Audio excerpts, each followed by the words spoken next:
हरे कृष्ण प्रभु। हरि बोल। जय राधा माधवा कुंज बिहारी,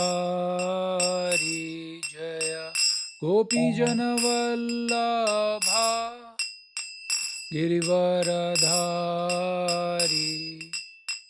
यशोदानंदन ब्रज जन रंजन, यशोदानंदन ब्रज जन रंजन, यमुना तीरावन चारि, यमुना तीरा वनचारी, जय राधा माधवा कुंज बिहारी, हरे कृष्णा कृष्णा कृष्णा हरे Hare, Hare Ram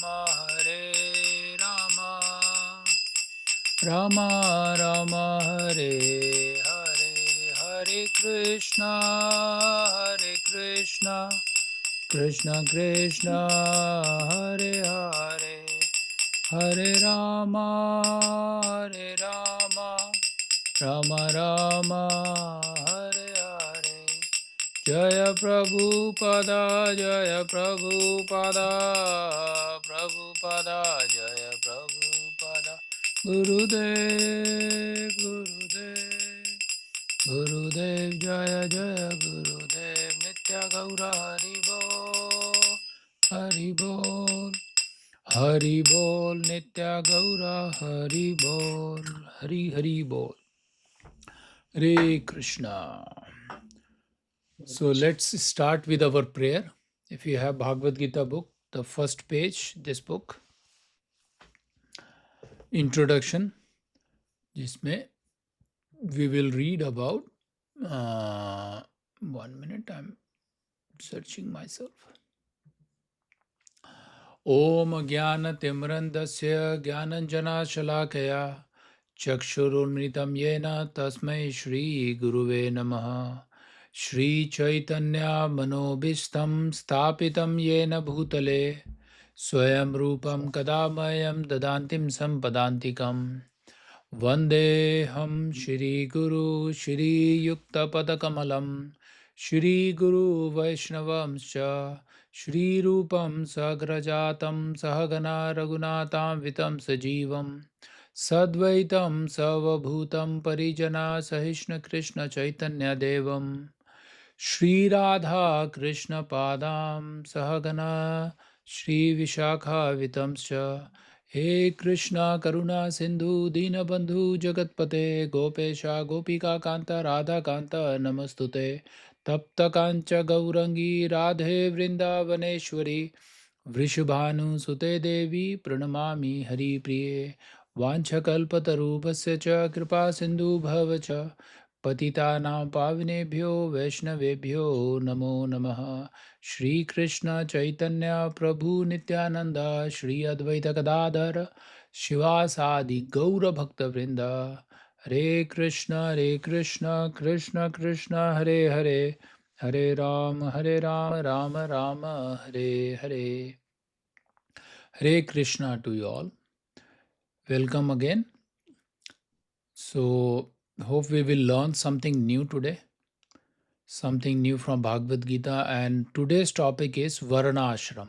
And out of Varna Ashram, why the Grastha Ashram is more significant and very, very important in our life. So we are reading from Bhagavad Gita, chapter number 5. And we completed up to 17 or 19 shlokas. Let me open that book, chapter 5. Yeah, up to 19 shloka, where again the chapter is started from the question answers by the Arjuna. Questions ask why the Arjuna is asking that why, what is the importance that completely renouncing your work, कि अपना सब कुछ काम धाम छोड़ करके हम लोग सिर्फ भगवान की भक्ति करें, या हम अपने वर्क के साथ डिवोशन करें, दोनों में से। एंड कृष्णा भगवान बोलते हैं कि दोनों ही इम्पॉर्टेंट हैं, पर work with the devotion is I recommend. That's what he is saying, that is much better. That's where the life is. Most of the time the grahastha life is when you are working at the same time. हम लोग इस भक्ति में भी बढ़ना चाहते हैं। जिस तरीके से हम लोगों ने अपने करियर लाइफ में, कॉलेज में जिस तरीके से स्ट्रगल किया और मेहनत किया, तो हम लोगों ने पूरी कोशिश की कि अच्छी से अच्छी बेटर लाइफ हमें मिले। करेक्ट, हर किसी का होता है ये एक्सपेक्टेशन, माता पिता का होता है, बच्चे लोग उतनी ही मेहनत करते हैं कि हम उतनी ही मेहनत से वो प्राप्ति हो। जब भक्ति में आता है तो हम लोग थोड़े से डगमगा जाते हैं, अरे चल ही रहा है, चलता ही रहेगा, अरे वो भगवान कहाँ जा रहे हैं और हम कहाँ जा रहे हैं, है ना। तो हम लोग ज़्यादातर गृहस्थ लाइफ से उस टास्क को वानप्रस्थ लाइफ में छोड़ देते हैं। पहले तो हम समझें कि वर्ण आश्रम है क्या, वर्ण क्या है और आश्रम क्या है। वर्ण होते हैं हमारे ब्राह्मण, क्षत्रिय, वैश्य और शूद्रास, और आश्रम होते हैं ब्रह्मचारी, गृहस्थ लाइफ, वानप्रस्थ एंड संन्यास। तो पर इस वर्ण आश्रम में हम लोग सिर्फ गृहस्थ वाले पर फोकस करेंगे, क्योंकि हम सभी लोग गृहस्थ लाइफ में हैं। अब टीचर हैं कि उनके बेटे अब अपनी गृहस्थ चला रहे हैं, थोड़ा सा अपर एज आ जाता है, पर हम सब लोग ज़्यादातर ऐसे हैं कि हम लोग गृहस्थ लाइफ में, हमारे बच्चे स्कूल जाते हैं, पढ़ते हैं, पर उसके साथ भी हम लोग कोशिश करना चाहते हैं कि भगवान का जो भक्ति है, भगवान को प्रेम करना कैसे सीखे। बहुत ही दुर्लभ मौका होता है। भगवान खुद भी कहते हैं, मनुष्य नाम सहस्रेषु, हजारों हजारों लोगों में से कोई 1,000 लोग मुझे समझने की कोशिश करता है, उनमें से एक मुझे परफेक्ट एब्सोल्यूट में समझ पाता है। वो हजार नहीं है, लाखों लाखों लोगों में से एक मुझे पहचान पाएगा। अब वो पहचानने का सबसे अच्छा जो जरिया है इस चैप्टर में क्वेश्चन के हिसाब से अर्जुन के, कि मैं सब कुछ छोड़ छाड़ करके और आपकी भक्ति में लगूं, वो एक तरीका है। जो सन्यास, अब हम अगर आप आजकल कुंभ मेले के वीडियो देख रहे होंगे, या काफ़ी सारे बाबा लोगों को बहुत सारे हैं, अब उसमें बहुत सारे बाबाओं का जो है जो उनका जो भगवान को प्लीज़ करने का तरीका है वो अलग अलग है। आप देखें, वो हमारे शास्त्रों में, हमारे सनातन धर्म में इतने तरीके से बहुत बारीकी नहीं दिया हुआ है। उन्होंने थोड़ा सा मॉडिफाइड वर्जन है, अब वो लोग शिव भगवान को करते हैं, मतलब बहुत वेरिएशंस हैं उसमें, आप देखेंगे। पर बहुत अच्छा लग रहा है वीडियो देख कर। हमारा जो सनातन धर्म है, धार्मिक तरीका है, महाकुंभ जो चल रहा है, लाखों लाखों करोड़ों लोग उधर जा रहे हैं, और उस श्रद्धालु लोग भी पहुंचे हैं जो गंगा के स्नान में, अब उनका जो मेरे ख्याल से रोज 12 दिन तक नहाना या 10 दिन तक नहाना, तो वो पीरियोडिक कार्यक्रम है जो हमें वीडियो से ही रहा है। पर हम जो गृहस्थ लाइफ में हैं, जो जॉब करते हैं, हम वो साधु बाबा सन्यासी वाला रिकमेंडेशन हर किसी के नहीं है, और स्पेशली इस कलयुग में तो है ही नहीं, है ना। ये प्रभुपाद ने भी बहुत क्लियरली कहा था। कोई कोई लोग बोलते थे कि अब मैं अपने पारिवारिक ज़िंदगी से बहुत परेशान हूँ, मुझे सन्यास दे दो। तो प्रभुपाद ने बोला क्या प्रॉब्लम है। तो एक ऐसी इंसिडेंट है, मैं उनकी किताब पढ़ रहा था, तो अब प्रभुपाद ने उसकी वाइफ को बुलाया कि तुम भी अपने पति से परेशान। बोले मैं तो परेशान नहीं, मैं तो खुश हूँ। बोला मेरे पति ही परेशान है। तो दोनों भक्त हैं, प्रभुपाद की सेवा करते हैं और बहुत अच्छी सेवा करते हैं। तो बोला नो, आई वोंट रेकमेंड। इतनी मतलब धार्मिक पत्नी है और तुम इतनी धार्मिक सेवा करते हो, बोलते हो नहीं। अब हर कोई सन्यास बन रहा है या भक्ति में और आगे बढ़ रहा है, तो ज़रूरी नहीं है कि मैं अपना घर बार छोड़ करके सन्यास लूँ। वो रिकमेंडेशन हर किसी को प्रभुपाद ने भी नहीं दिया। बहुत डिफ़िकल्ट टास्क है वो। और आजकल हमारे जो इस्कॉन और गौड़ीय संप्रदाय में सन्यास लेने के लिए, अब जो स्पेशली जो मुझे पता है जो इस्कॉन में है, बहुत रिगरस ट्रेनिंग है वो। पहले उनको कुछ साल तक मॉनिटर किया जाता है कि आप अपने पांचों सेंसेस में कंट्रोल कर पाते नहीं कर पाते। वो करने के बाद फिर देखते हैं कि आपको शास्त्रों का ज्ञान कितना है, आप कितनी तत्परता से ये प्रीचिंग कर रहे हैं। तो उनको 6-7 साल तक वो उस पीरियड में आपको, बिल्कुल जैसे यहाँ पे आर्मी में सील की ट्रेनिंग होती है ना, 2-3 साल देखते हैं। पहले 1 ईयर बहुत छोटी सी ट्रेनिंग देते हैं, 50-60% लोग वहीं हाथ खड़े कर देते हैं और भाग जाते हैं। तो भक्ति के जो संन्यास वाला जो पाथ है, उसमें भी बहुत रिगरस ट्रेनिंग होता है उनको, कि आपको हर तरीके से टेस्ट किया जाता है कि आप उस संन्यास लेने के काबिल है कि नहीं है। फिर संन्यास लेने के बाद आप अपने साथ शिष्य बनाने के लायक हैं कि नहीं है, उसके लिए भी आपको ट्रेनिंग दी जाती है, कि आप ऐसे नहीं मैं संन्यास बन गया मेरे भक्त बनते जाओ, जो आजकल हमारे हर चौराहे में गुरु मिल रहे हैं। हर किसी को तो एक मंत्र सुनाते हैं तो भाई मेरा शिष्य है। तो वो हमारे गौड़ीय संप्रदाय और उसमें नहीं रिकमेंडेड है ऐसे। गुरु बनने के लिए भी हमें क्वालिफ़िकेशंस आनी चाहिए। जैसे हम लोग अब इस कलयुग में हैं, चैतन्य महाप्रभु ने बोला कि सभी शूद्र हैं। अगर आपको ब्राह्मण बनना है तो ब्राह्मण की काबिलियत लानी पड़ेगी। जो अब हम अपने चैप्टर में पढ़ेंगे, एक दिन मैंने डिस्कस भी किया था शायद लास्ट क्लास में, जो क्वालिटी है जैसे ह्यूमिलिटी, ऑनेस्टी, है ना? तो वो सब चीज़ें हमें अपने आप में बिल्डअप करनी पड़ेगी। जब जाके मैं अपने आप को कहूँगा कि अब मैं ब्राह्मण हूँ, अब मैं एक भक्त, प्योर भक्त हूँ जो मैं जनेऊ धारण कर सकता हूँ।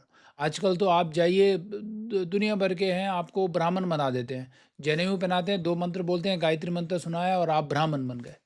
पर वो ब्राह्मण बनने से पहले भी अब मेरे गुरु ने मुझे 3-4 साल तक इंतज़ार किया कि आप वो उस तरीके से चैंटिंग कर रहे हैं, प्रीचिंग कर रहे हैं, आपकी साधना कितनी स्ट्रॉन्ग है। वो ब्राह्मण की क्वालिटीज़ हैं। अगर आप वो नहीं कर पाते हैं, तो आप ब्राह्मण मत बनिए, ज़रूरी नहीं है। पर हमारे अब मैं कल ही एक ऐसे डिस्कस कर रहा था एक क्लास में कि मैं 10वीं में भी मैंने जनेऊ धारण कर लिया था। मैं गाँव गया था तो अम्मा ने बोला कि भई आप क्योंकि हम लोग वैष्णव ब्राह्मण लोग एक कैटेगरी में आते हैं, तो भई आपको ब्राह्मण बनना चाहिए और जो गायत्री जप करना चाहिए। अब वो हमें गुरु मिल गए, मतलब बहुत अच्छे सात्विक, अच्छे पहुँचे हुए गुरु थे, तो उन्होंने मुझे वो जनेऊ दिया। फिर भी हमारी जो जो आदतें थी, वो एक ब्राह्मण जैसी थी नहीं। ये मैं अपने बारे में बता रहा हूँ। पर जब हम लोगों ने ये भागवत गीता पढ़ा, गुरु से मिले, अपने शिक्षा गुरु से मिले, पढ़ने लगे, तब समझ आया कि कितना गैप है। जो मैं अपने आप को कहता हूँ कि मैं ब्राह्मण फैमिली में पैदा हुआ हूँ और जो मैं हरकतें कर रहा हूँ और जो ब्राह्मण की क्वालिटी डिफाइंड है भगवान के तरीके से, वहाँ तो मैं कुछ भी एक मतलब 1% भी नहीं करता हूँ। तो खुद ही अपने आप को बड़ा बुरा लग रहा था। पर जब ये मिला, गुरु मिले, तो पता चला कि गुरु ने लगा 6-7 साल लगे, उन्होंने मुझे इवैल्यूएट किया कि भाई तू वाक़ई काबिलियत है टू गेट द जनेयू थ्रेड। तो ये तो हमारा इस अ, अपने फैमिली लाइफ में जो हम लोग अपना जैसे ब्रह्मचार्य और हमारा गृहस्थ लाइफ की बात हो रही है। गृहस्थ लाइफ में हम लोग जब आते हैं तो उसके बाद वानप्रस्थ आता है, उसके बाद सन्यास आता है। तो अब सन्यास भी अभी जैसे भगवान से ये डिस्कशन इस चैप्टर में, आप गृहस्थ लाइफ में रह के भी सन्यास वाला पालन कर सकते हैं। ये बहुत, कभी हम लोग इस बारे में भी डिस्कस करेंगे कि आप कर सकते हैं। जब आप वानप्रस्थ जाते हैं, जब आपके बच्चे बड़े हो जाते हैं या शादी हो जाती है और आप हस्बैंड वाइफ है, आप दोनों भक्ति में प्रैक्टिस कर रहे हैं, तो उस प्रैक्टिस में भी हम एक सन्यास जैसा जो एटिकेट है, अपने घर में, अपने रिलेशन में हम अभी भी कर सकते हैं। सन्यास ऐसा नहीं कि आपने गेहुआ ड्रेस पहन लिया और आप हिमालय की तरफ पहुंच गए, जरूरी नहीं है। सन्यास भी आपका कॉन्शियसनेस है कि आप किस तरीके से करना चाहते हैं। हम सब अगर भगवान की बातों को, भागवत गीता की बातों को दूसरों को प्रीच करें, अपना अपना जो आचार विचार है अच्छा करेंगे, तो आपका प्रचार भी अच्छा होगा। सन्यासी लोग क्या करते हैं? प्रचार ही काम है। वो 3-4 दिन एक जगह रुकते हैं, फिर ऐसे ट्रैवल करते हैं, उनका काम यही है। एक जगह रुकेंगे, 3 दिन या 4 दिन से ज़्यादा रुक रहे हैं तो उनको अटैचमेंट होता है। तो इसलिए रिकमेंडेशन है कि हम लोग, मतलब सन्यासी should not stay in one place for longer time. Their job is जितना मिलता है, जितनी सेवा होती है उतना किया, प्रचार किया और आगे बढ़े। फिर दूसरे गाँव, ऐसे-ऐसे गाँव-गाँव जा कर के प्रचार करने का काम सन्यासी का है। जो हम में से, मुझे नहीं लगता है कि कोई अभी इस लायक है।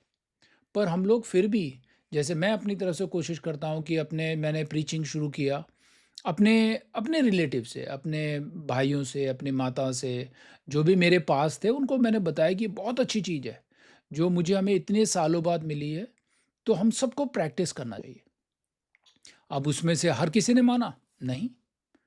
पर हाँ, किसी-किसी ने माना और वो मुझसे भी आगे बढ़े, और ऐसे भी हैं। मैं कभी अपने भांजे को नेफ्यू को बुलाऊंगा, ही इज़ ए प्योर ब्रह्मचारी जो मंदिर में ही बस गया। वो हमारी तरह ही उसने इंजीनियरिंग की, सब कुछ किया, जॉब किया, पर उसको एक टाइम पे लगा कि नहीं, अब मेरे को पूरा ब्रह्मचारी रहना है, मुझे इस गृहस्थ लाइफ में नहीं आना है। तो he is doing very good. हम सबको थोड़ा-सा वो लगा कि ये तो मुश्किल स्टेप है, पर 3-4 साल से अब वो ब्रह्मचारी है फुल टाइम, और वो बहुत अच्छी सेवा कर रहा है, और गुरु महाराज इतने खुश थे उससे, है ना? अब अपनी छोटी उम्र में ही आप हम लोग 24-25 साल की उम्र में हम जॉब के लिए स्ट्रगल कर रहे थे, तो वो भक्ति के लिए स्ट्रगल कर रहा था। पर उसको अब जा कर के लगा, मामा मैंने बहुत अच्छा स्टेप लिया है ना? तो वो खुश है। पर ये हर किसी के लिए रेकमेंड नहीं है, हर कोई नहीं कर सकता है। उसको भी ब्रह्मचारी बनने के लिए 2 साल की ट्रेनिंग थी, और उसमें से वो बोलता, मामा 50 लोग तो 50% लोग आराम से पहले साल के अंदर ही छोड़ देते हैं। इसलिए वो लोग नहीं रेकमेंड करते हर किसी को।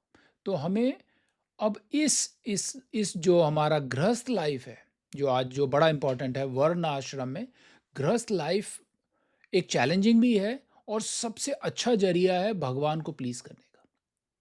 इस भक्ति में आगे बढ़ने का सबसे बहुत ही सरल तरीका है, क्योंकि अगर हस्बैंड वाइफ दोनों एक दूसरे को सपोर्ट करें तो भक्ति आसानी होती है। जैसे एग्जांपल बताने, गाड़ी के 2 पहिए हैं, अगर दोनों पहिए साथ-साथ चलेंगे तो गाड़ी आराम से फ्लो होती है। अब मैंने यहाँ हम लोगों ने प्रीचिंग में देखा है, कह रहा था कि दोनों नहीं होते हैं। कहीं वाइफ़ ज़्यादा बहुत इंटरेस्टेड हैं, तो हस्बैंड नहीं है, तो हस्बैंड कहीं हैं, वाइफ़ नहीं है, और कभी दोनों ही 50-50 हैं। उनको अच्छा लगता है सुनना, पर एग्ज़ीक्यूशंस काम उनको बिल्कुल अच्छा नहीं लगता है। तो ये सब चैलेंजेस हैं। अब वो चैलेंजेस के भी रीज़न्स मुझे मालूम है क्यों हो रहे हैं उनके चैलेंजेस, क्योंकि मैं भी उस दौर से गुज़रा हूँ, तो मुझे पता है ना? तो आज का जो विषय है उस पर हम और डिस्कस करेंगे, पर let's move on to chapter number 5, shloka number 18, 19 और 20। मैं श्लोक के डेफिनेशन पढ़ूंगा, हम उस पर थोड़ा सा डिस्कस करेंगे, जो हमारे इस लाइफ के कुछ कुछ चैलेंजेस थे, है ना? तो हम लोगों ने 18, 19 पढ़ा था, हमें 20 से शुरू करना है। क्योंकि जो 18 श्लोक था उसमें हम लोगों ने ब्राह्मण की क्वालिटी के बारे में डिस्कस किया था। ये श्लोक था, विद्या विनाय संपन्ने ब्राह्मणे गवि हस्तिनी सुनी चैव स्वपाके च पंडितः समदर्शिना। जो एक पंडित इंसान होता है, जो एलिवेटेड, जो बिल्कुल ज्ञानी इंसान होगा, वाइस होगा, जो सॉबर इंसान होता है, वो ब्राह्मण में, गाय में, हाथी में, एक कुत्ते में, और एक डॉग खाने वाले में जो कुत्ते को खा रहा है, उन सब में बराबर देखता है। उसको किसी में भी डिफरेंस नहीं दिखता है। जो डॉग है, एलिफेंट है या काऊ है, सबके अंदर परमात्मा है। तो सबको वो उसी रूप से, एक समान रूप से देखता है। अब क्या हम में वो क्वालिटी है? अगर नहीं है तो हम कैसे बनाए, है ना? तो हमारा जो अब मैं बहुत प्रैक्टिकल हूँ। मैं बहुत घुमा फिरा के आपको नहीं बोलूँगा कि आप पूरे 700 श्लोक कर लेंगे तब आपको भक्ति आएगी, नो। आप भागवतम पूरा पढ़ लीजिए, उसमें 18,000 श्लोक हैं, आप उसको याद कर लेंगे तो आपको भक्ति आएगी, नहीं। भक्ति आने के लिए 1 मिनट लगता है। वो आपका कॉन्शियसनेस चेंज करना है बस, है ना? अब मैं आप सबसे एक सवाल पूछता हूँ। हमारा गोल, जैसे हम लोगों ने जनवरी में थोड़ा गोल के बारे में डिस्कस किया था कि हमें कुछ-कुछ गोल करने चाहिए। होपफुली सबको याद हो, अगर याद नहीं होगा तो हमें फिर दोबारा रिपीट करना पड़ेगा। सबसे इम्पोर्टेंट गोल आप लोगों का लाइफ में क्या है? मैं इस साल का नहीं बता रहा हूँ। पूरे साल, पूरे इस जीवन का, इस भक्ति में गोल क्या है? एक सेंटेंस में जवाब चाहिए। कोई भी हाथ ज कर सकता है, कोई भी आंसर गलत नहीं होगा, मैं बता रहा हूँ। देखिए, अब 3 लोग वीडियो में हैं, मैं संदीप से शुरू करूँगा। Then Madhumata ji. Sandeep, what is your bhakti में गोल क्या है? मैं कहाँ तक पहुँचना चाहता हूँ इस जन्म में? अ, प्रभु जी, भक्ति में गोल मेरा तो क्योंकि मैंने अभी रिसेंटली स्टार्ट किया है, लेकिन धीरे धीरे मेरा मेरा मेरा इंक्लिनेशन भक्ति के टुवर्ड्स बढ़ता जा रहा है। और पहले मैं मतलब ऐसे ही पूजा करता था, और मतलब माला वाला नहीं करता था, लेकिन अभी मैं 2 से 3 माला कर लेता हूँ। और वेरी मैं नाइस। कोशिश करता हूँ कि एटलीस्ट वो मेंटेन रहे, और धीरे धीरे I will improve my self. तो करेक्ट। यही है। और क्योंकि मेरे घर का जो माहौल है वो बड़ा भक्तिमय है, मेरी मदर बड़ी भक्ति करती हैं और वो हम्म। हर चीज सारे व्रत फास्ट रहती हैं। तो धीरे, और क्योंकि आपसे जुड़ने के बाद तो मुझे भी लगा कि नहीं, मुझे भी थोड़ा सा सपोर्ट करना चाहिए, क्योंकि पहले हम्म। मैं नहीं करता था, मतलब इग्नोर में ज्यादा मारता था। लेकिन हम्म। अब मैं करता हूँ। तो मुझे या भी लगता है कि नहीं, भक्ति सही चीज है और आपको फोकस करता है और बड़ा शांति भी मिलती है। तो मेरा गोल राइट, यही राइट। रहेगा कि मैं अपने आप को ईयर बाय ईयर इम्प्रूव करूं, और मैं कोशिश करूं कि मेरी भक्ति बढ़ती जाए, कभी कम ना हो, एटलीस्ट कम तो ना चलिए, हो, मैं इम्प्रूव वेरी ही नाइस। करता रहूं। चलिए, एक सेंटेंस था पर आपने बहुत अच्छा एक्सप्लेन किया कि मतलब मन एटलीस्ट उधर इंक्लिनेशन में जा रहा है। ओके, सेकंड सवाल। ओके, मधुमाता जी। मुझे तो बस कृष्णा के पास थोड़ा और क्लोजर जानना है। जैसे मैं हूँ भक्ति में बहुत टाइम से, लेकिन अभी मैंने जैसे माला शुरू की है, तो मुझे बस हर जगह कृष्णा को देखना है, हर जग में, हर जगह मुझे उस स्टेट। वेरी नाइस, बहुत अच्छा। मतलब अपने आप में ये है, ठीक है। अब मैं टीचर से नहीं पूछूंगा क्योंकि टीचर का मुझे मालूम है, मैं बहुत बार पूछ चुका हूँ, उनके घर में भी जाके मैंने देखा है। तो उनका जो जिस तरीके का घर का माहौल है, जिस तरीके का उन्होंने एनवायरनमेंट बनाया, इज़ वेरी प्लीजिंग, बहुत अच्छा है। और मैं बहुत खुश हूँ कि वो क्लास में कभी कभार आ रहे हैं और अपना एसोसिएशन हमें दे रहे हैं। वो है। बट और बाकी लोग अभी वीडियो में नहीं है, हो भी सकता है वो वीडियो में ही ना हो और मल्टीटास्किंग कर रहे हैं। सो मैं बताता हूँ कि हमारा जो उद्देश्य है इस जीवन का, जो भक्ति के प्रति है, हम लोग, मैं कभी ये नहीं कहूँगा कि आप लोग अपने मटेरियल वर्ल्ड में सक्सेस ना हो, बिलियनियर बनिए आप, उन्नति करिए, अंधाधुंध करिए, कोई प्रॉब्लम नहीं है। बट आपका जो कॉन्शियसनेस है वो भक्ति में, एक माइंड में रख के चलिए कि सब कुछ भगवान का है। हमें सालों साल लग जाते हैं किसी चीज़ को पाने में, पर अगर वो भगवान छीनना चाहता है तो रातों रात चला जाता है। आपको मैं अभी एग्जांपल, अभी एलए का हम लोग बात कर रहे थे ब्रिजेंद्र से, कि कितने लोगों ने वो इतनी मेहनत करके 5-5, 10-10 मिलियन डॉलर के घर बनाए थे, रातों रात जल के खत्म हो गए। और आपके लाइफ में आपको ये इंसिडेंट दिखने को मिलेगा, अरे मैंने इतनी मेहनत की थी और एक सेकंड में चला गया। तो ये बिल्कुल क्षण भर की लाइफ है। कोई गारंटी नहीं है कि आज हम आपस में एक दूसरे को देख रहे हैं, सुन रहे हैं और नेक्स्ट वीक हमको ये मौका मिलेगा, कोई गारंटी नहीं है।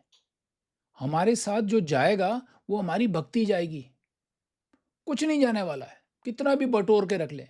पर फिर भी हम लोग रेकमेंड भक्तों से कहते हैं, अगर आप मेहनत कर रहे हैं, अच्छी सच्चाई से कर रहे हैं, तो आप उन्नति करिए। पर उस जो मिला है आपको, वो ये मान के चाहिए कि ये भगवान का है, ये मेरा नहीं है। ये तो टेम्पररी मैंने अपने पास थोड़ी देर के लिए रखा है, क्योंकि जैसे लक्ष्मी माता है, वो टेम्पररी हैं, आपके पास हमेशा नहीं रहेंगी, है ना? तो हमारा जो गोल है, सबसे इम्पोर्टेंट अगर मैं अगली बार आपसे पूछूँ तो ये बोलना है कि भगवान को मैं प्लीज़ कैसे करूँ? भगवान को खुश कैसे देखूँ? वो मेरा गोल होना चाहिए।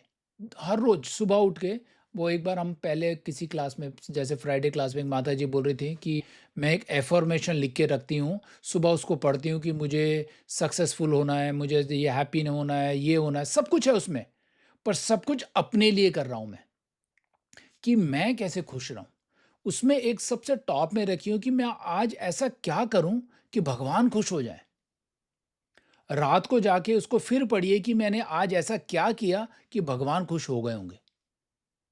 ये 2 सेंटेंस अपने सुबह और शाम के लिए लिख के रखिए कि आज मैं ऐसा क्या करने वाला हूँ कि आज भगवान मुझसे अति प्रसन्न हो जाने वाले हैं। बड़ा सिंपल गोल है।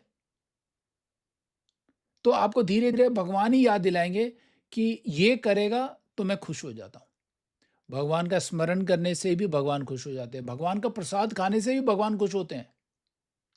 भगवान के बारे में अगर हम किसी को बताएँ, तभी भी भगवान खुश हो जाते हैं। प्रीचिंग।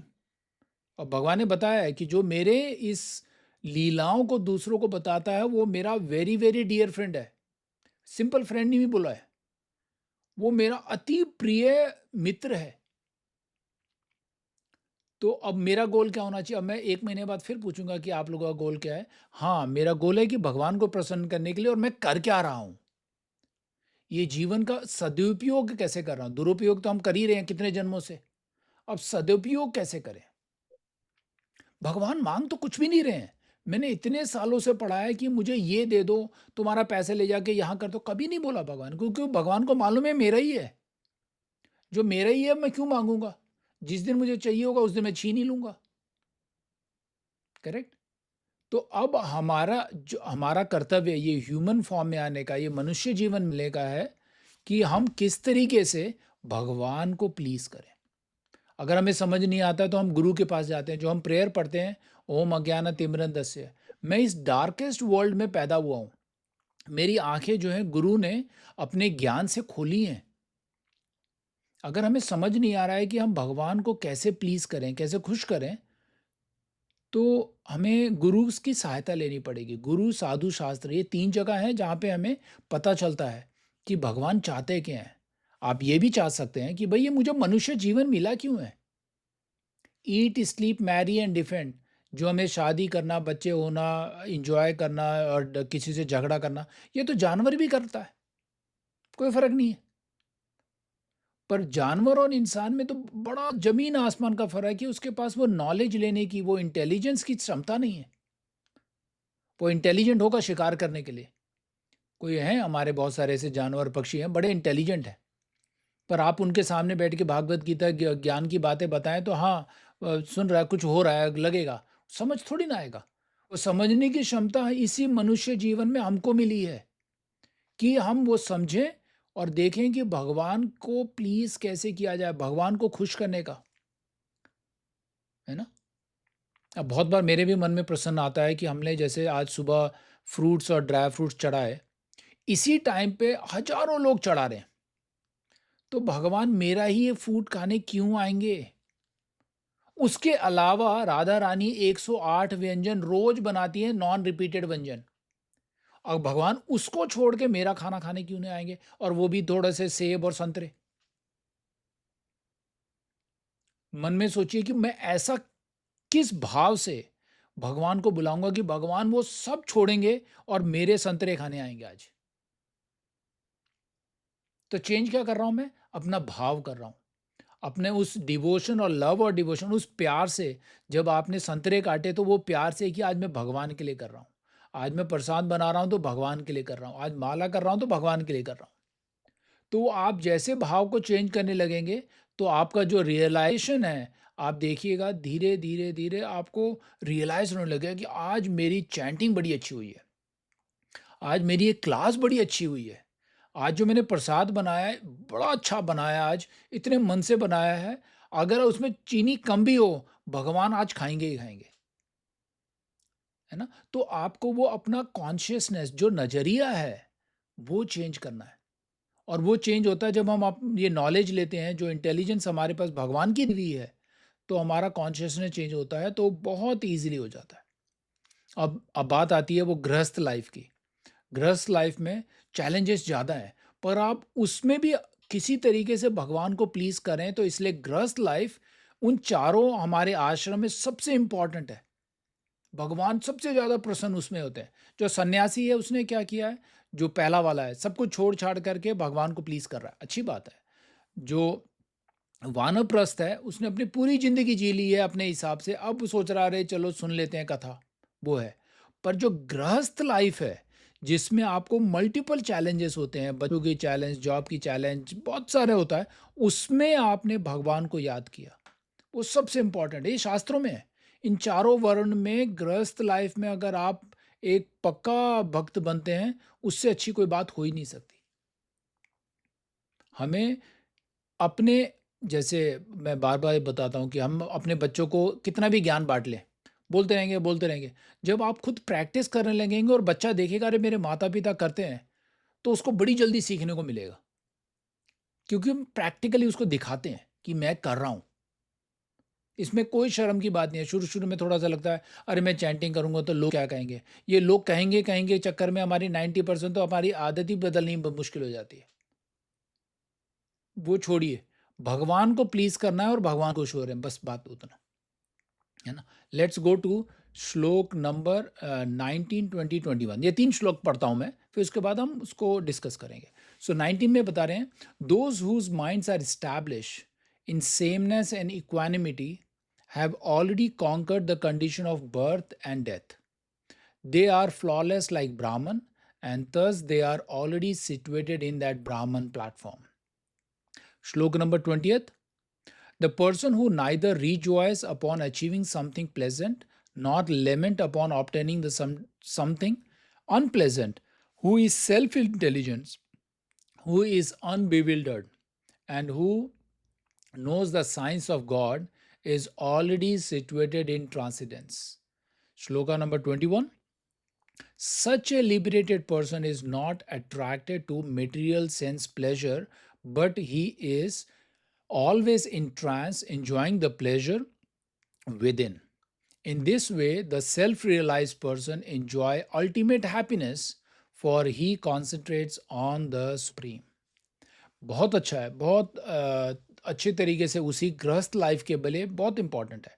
पहला है, जो ब्राह्मण की क्वालिटी है, अगर वो ब्राह्मण उस लेवल में आना चाहता है तो हमें डुअलिटी के बारे में हम लोगों ने कभी डिस्कस किया होगा.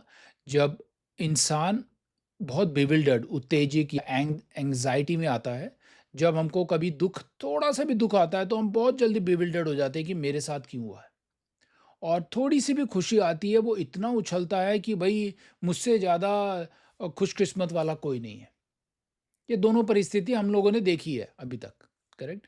उन दोनों परिस्थिति में अगर आदमी, जो इंसान वो है, इक्वानिमिटी, बिल्कुल इक्वल, समांतर, धीर रहता है, वो इस जन्म में भी रहते भी वो ब्राह्मण स्टेज अचीव कर लेता है. दोनों, चाहे दुख हो, सुख हो, गर्मी है, सर्दी है, तकलीफ, मुश्किल, कोई भी परिस्थिति आए, वो बिल्कुल धीर रहता है. ये मेंटेन आसान है करना? मुश्किल है. गृहस्थ लाइफ में मुश्किल है, और उस पर हमको भक्ति बनाए रखना तो मुश्किल है. जैसी कोई परिस्थिति मुश्किल आती है, हम लोग छोड़ते हैं, आज क्लास तो बंक करेंगे, आज की जरूरत ही नहीं है, बिल्कुल मूड सही नहीं बना हुआ है ना, सब कचरा हो गया है, सबको छोड़ने का मन करेगा. और जैसी कुछ खुशी की बात आती है, बस हम लोग उसमें भी क्लास मिस कर देते हैं वैसे तो तो उस पर भी हम लोगों को मन करता है, अरे छोड़िए ना, आज एज एंजॉयमेंट है. पर जब भगवान का प्लीजिंग आता है, अगर आप सुबह ये पढ़ते हैं कि आज मैं ऐसा क्या करूं, चाहे कुछ भी परिस्थिति हो, चाहे तकलीफ ही क्यों ना आ जाए, क्यों ना सर दर्द हो जाए, पर मुझे आज ऐसा कुछ तो करना है जो भगवान को प्लीज करे, है ना. तो उस तरीके के जो लोग होते हैं, जिनके बारे में यहाँ बताया अभी, वो कभी लैमेंट नहीं करते, बहुत सी ऐसी चीज़ों को दुख में नहीं करते. ये मुश्किल है वैसे, मन को, ये रातों रात का नहीं है, ये थोड़ा सा प्रैक्टिस के बाद, जैसे जैसे आप भगवान के लिए प्लीजिंग वाले माइंडसेट में रहेंगे, भगवान का नाम स्मरण करेंगे ना, तो आप भक्तों से देखेंगे, जो भक्त बहुत एलिवेटेड है, उनको मुश्किलें आती हैं, बट वो बड़ी नॉर्मली आराम से सॉल्व कर देते हैं. आपको ये रियलाइजेशंस आपने आप में भी लगने लगेगा, अरे ये परेशानी पहले भी आई थी और इस बार मैंने बड़ा आराम से हैंडल किया है. क्यों किया है? क्योंकि अब परमात्मा सुनने लगे हैं आपकी, क्योंकि आप भगवान को प्लीज करने में लगे हुए हैं. तो मुश्किलें तो हमें अपने कर्मों के हिसाब से मिलेंगी, जो हमने किया है वो मिलेगा. जहाँ पे पूरा हाथ कटना होगा तो उंगली में खरोच आएगी, पर कहीं ना कहीं थोड़ा सा शारीरिक जो तकलीफ है वो आएगी आएगी. पर आप भक्ति में मार्ग में है, माइंड आपका इतना फिक्स्ड है, जैसे माइंड फिक्स है, जो इंटेलिजेंट पर्सन है वो उस लेवल में रहता है, क्योंकि वो भगवान के हमेशा याद में रहता है. अरे ये तो शरीर है, ये तो तकलीफ हो गई होगा, क्योंकि ये दुखालय में, भगवान ने हमें इस भौतिक जगत में भेजा ही तकलीफ के लिए है, वहां सुख कैसे मिल सकता है. तो आखिरी श्लोक में क्या बताया, तो जो उस तरीके का लिबरेटेड पर्सन है, वो कभी भी अट्रैक्ट नहीं होता है. ये जो सेंस ग्रेटिफिकेशन है, ये भौतिक जगत में हमें ये जो माया जी चाल है, भगवान का ही है ये, उसमें बिल्कुल भी उसको अट्रैक्शन नहीं मिलता है.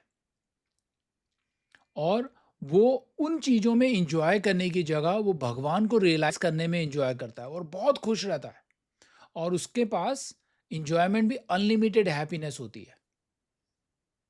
और ऐसा जो कॉन्सेंट्रेट करता है वो भगवान की हमेशा याद में रहेगा. तो ये गृहस्थ लाइफ में ये तीनों चीज़ों को करना, कि हमें डुअलिटी में सॉबर पर्सन रहना, भगवान को हमेशा याद रखना और अनलिमिटेड हैप्पीनेस हमको मिलता है उससे।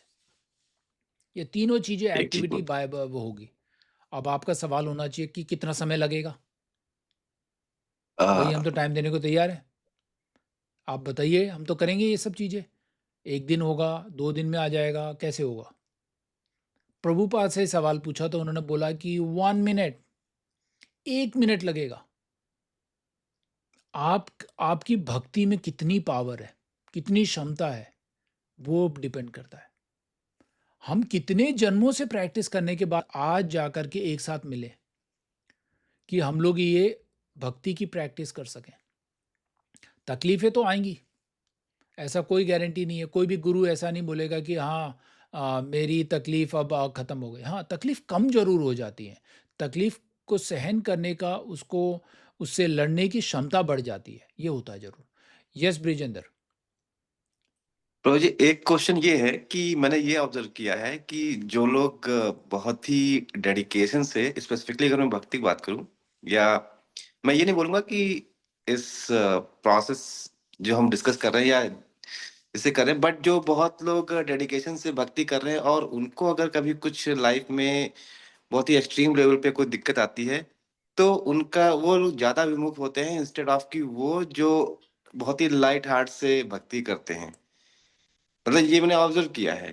मुझे मतलब एक कि एग्ज़ाम्पल बताओ, जो बहुत भक्ति करते हैं तो उनका क्या होता है? मैं समझा नहीं लास्ट सेशन। मेरे कहने का मतलब ये है कि जो बहुत ही डेडिकेशन से कर रहे हैं, जो मतलब भगवान को बहुत मानते हैं, हर चीज करते हैं, उनको लगता है कि मतलब ये भगवान भगवान ही है और कुछ नहीं है। राइट? बहुत लोग क ऐसे भी हैं जो कहते हैं कि चलो ठीक है, हम पूजा कर रहे हैं बिकॉज की करनी चाहिए। हुँ। तो दोनों में अगर पहले वाले को कुछ बहुत ज्यादा लाइफ में कोई प्रॉब्लम अचानक कभी आती है, तो वो ज्यादा विमुख होते हैं इंस्टेड ऑफ की सेकंड नंबर वाले। ये फिर तो दोनों ही सच्चे भक्त नहीं होंगे, ऐसा है। वो विमुख होगा नहीं ही नहीं। तो हाँ, यही हाँ, मैं मतलब मेरा कहने का मतलब है कि अगर आप एज पर जो प्रभुपादा की बातें हैं उस पे अगर आप जाएंगे तो नहीं होना चाहिए। नहीं होना चाहिए, लेकिन बिल्कुल, बिल्कुल। और लेकिन मैं जो आपको बहुत नहीं प्रैक्टिकल इस एग्ज़ाम्पल उनके दिखाऊँगा और मैंने अपने लाइफ़ में यहीं अटलांटा में भी देखे हैं। अब मैं इस 15-20 साल में काफ़ी भक्तों से मिला हूँ और मुझे काफ़ी कुछ सीखने को भी मिला है उनसे, जो हमें बहुत मोटिवेट करता है, बहुत इंस्पायर करता है कि अरे! ये लोग ऐसे इतनी ऐसी परिस्थिति में कर सकते हैं, तो हमें तो भगवान ने इतना अच्छा मौका दिया है, क्यों छोड़ा जाए? करेक्ट? मुझको और ऐसा लगता है कि इसमें केवल एक डिटैचमेंट वाला ही एक वर्ड है जो कि मे बी वर्किंग, हाँ, कि आप हम लोग उसको डिटैचमेंट के वर्ड को हम ऐसा थोड़ा ऑपोजिट वे में लें कि हम अटैच ना हो ज़्यादा। डिटैच हमें, हाँ क्योंकि हम जब बोलते हैं ना माता-पिता को, अरे बच्चों से डिटैच हो जाओ। अरे ये तो कैसे होगा? अरे बच्चे तो बच्चे ही हैं, हमें छोटे हैं। अब हमें डिटैचमेंट वर्ड की जगह हम ज़्यादा अटैच ना हों, है ना? हमारा माता-पिता का, मैं बार-बार क्लास में एक बार बहुत पहले 2-3 साल पहले से पेरेंटिंग की क्लास हुई थी। बहुत सारे छोटे बच्चे थे। तो उन पेरेंटिंग में हमारा पूरा कर्तव्य बनता है। अगर हम उन बच्चों को इस जगत में लेके आए हैं, तो मेरा कर्तव्य है कि उनको अच्छी से अच्छी शिक्षा दी जाए, अच्छा से अच्छा ज्ञान की प्राप्ति हो, अच्छे स्कूल में जाएँ, अच्छे सब कुछ अच्छा करें। पर उसके अच्छे के साथ में वो भगवान को याद करना भी सीखें। ये भी हमारा कर्तव्य है। ये स्पेशली पिता का कर्तव्य होता है। मैं बार-बार कहता हूँ, अगर बच्चा बिगड़ता है तो पिता की गलती है, माँ की गलती नहीं होती। ये मैं अपने आप को भी लागू है और मैं बार-बार 100 बार बोलूँगा। अगर बच्चे बिगड़ते हैं तो पिता की गलती है, नॉट माँ की गलती, है ना? तो हमें उसमें बहुत अटैच नहीं, मतलब बहुत डिटैचमेंट वाला फ़ोकस ना करें, हमें बहुत अटैच नहीं होना है। क्योंकि आपने जो कर्तव्य है बच्चों को अच्छा पढ़ाने का किया आपने, सही है। उनको शिक्षा दिया, बहुत अच्छा है। स्पिरिचुअल शिक्षा दिया, वो भी बहुत अच्छा है। उसके बाद जब वो एक एज में आते हैं, वो अपने फिर कभी-कभार होता है, अगर आपने अच्छी शिक्षा दी है और खुद आपने आप भी पालन किया है, तो बच्चे मैंने कभी यहाँ बिगड़ते हुए देखे नहीं, उस फैमिली में, कहीं पर भी। कोई कि वो गलत आदत में पड़ गया, नहीं। उनका एसोसिएशन गलत लोगों से मिलता है, पर वो गलत आदतें उनको लगती नहीं है, क्योंकि उनका जो बचपन का जो कोर शिक्षा है, वो बार-बार याद दिलाता है उनको। अरे! हमारे माता-पिता ने स्ट्रिक्टली बोला है, हमें ये नहीं करना चाहिए। क्योंकि संगत तो हर जगह गलत मिलती है। अब यहाँ पे हमारे टीचर ही हैं, तो मैं स्कूल में भी संगत हमें गलत मिली थी। कोई-कोई थे जो गलत संगत से थे, बाद में थे, पर मेरे अच्छे दोस्त हैं वो अभी भी। पर मेरे को ऐसा मन नहीं हुआ कि मैं उनका जो हैबिट है वो अपने साथ लूँ, ज़रूरी नहीं लगा मुझे। पर क्यों नहीं लगा? क्योंकि हमने अपने घर में माता-पिता को देखा था कि भई ये हमारा कल्चर नहीं है। तो इसलिए अपने छोटे बच्चों को जितना ज़्यादा से ज़्यादा हो सके जब तक वो कॉलेज नहीं जाते, आप उनको इतना सिखाइए कि हमारी जो संस्कृति है, हमारा जो कल्चर है, वो इनको एक्सेप्ट नहीं करता है, हमें नहीं करना चाहिए। क्यों? क्योंकि भगवान इससे प्रसन्न नहीं होते। हमारे गोल की बात हुई थी ना, भगवान किस चीज़ से, हम ऐसी हरकतें ना करें जो भगवान हमें प्रसन्न ना भगवान प्रसन्न ना हो हमारी आदतों, हमारी हरकतों से। फिर हमारी हरकतों से होगा तो फिर चैप्टर 3 में वो 3 कर्मों वाला बात आ जाता है, सहकर्म वाला, राइट? हमने बहुत बार डिस्कस किया है। तो वो आखिरी में क्या होगा, फिर भगवान बोलेंगे भैया भगवान हमसे तो अटैच है नहीं, भगवान तो बता रहे हैं। फिर अपने डिज़ायर और अपनी एक्टिविटी की वजह से हमें पनिशमेंट मिलेगा। फिर हमें वो पनिशमेंट भी खुशी-खुशी ले लेना है कि भई मेरी गलत हरकतें थी, अब मुझे पनिशमेंट मिल रहा है। तो वो पनिशमेंट इतनी एक्सट्रीम होती हैं।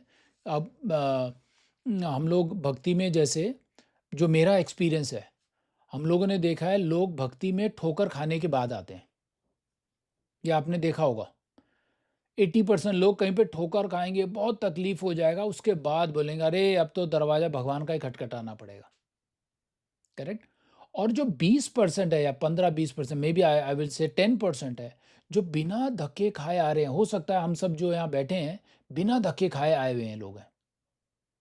हम बहुत खुशकिस्मत हैं कि भगवान ने हमें कोई ऐसी चोट नहीं पहुँचाई कि हमें अब भगवान के दर्शन या भगवान के दरवाजे में जाकर के घुटने टेकने पड़े। ये ऐसी नौबत नहीं दी। पर भी हमारा मन एटलीस्ट इच्छा करता है कि भगवान की बातें सुने, भगवान के बारे में जाने और इस मनुष्य का जीवन का पर्पस को समझें। करेक्ट? तो वो हमारे लिए ज़रूरी है। तो सब अपने-अपने तरीके से कोशिश करते हैं, पर ये जो गृहस्थ लाइफ़ में बच्चों के साथ, ऑफ़िस के साथ करके आप लोग जो कर रहे हैं, ये बहुत बड़ी बात है। क्योंकि ऐसे टाइम पे मैंने जिनको प्रीच किया वो बोल रहे अरे, वो मुझे मना कर रहे थे, "अरे कहाँ पे पड़े हुए हो? अभी तो उम्र पड़ी है, रिटायरमेंट के बाद शुरू करना।" मैंने कहा ठीक है, बहुत अच्छी बात। मुझे खुद लोगों ने, मैं उनको प्रीच करने के लिए जा रहा हूँ, वो मुझे ज्ञान बाँट रहे थे। तो ऐसे भी हैं। तो अब डेफ़िनेटली अगर हम लोगों ने ये रास्ता चुना है, तो गृहस्थ लाइफ़ में कोशिश करना है कि हम बिल्कुल इस तरीके से करें जैसे हम लोगों ने अपनी जॉब ढूँढने के लिए, इंटरव्यू के लिए तैयारी कर रहे थे। बिल्कुल तत्परता से, बिल्कुल फ़ोकस से, है ना? तो इसको यहाँ स्टॉप करते हैं। आप लोगों का कोई क्वेश्चन है तो उसको डिस्कस करते हैं। Let me stop.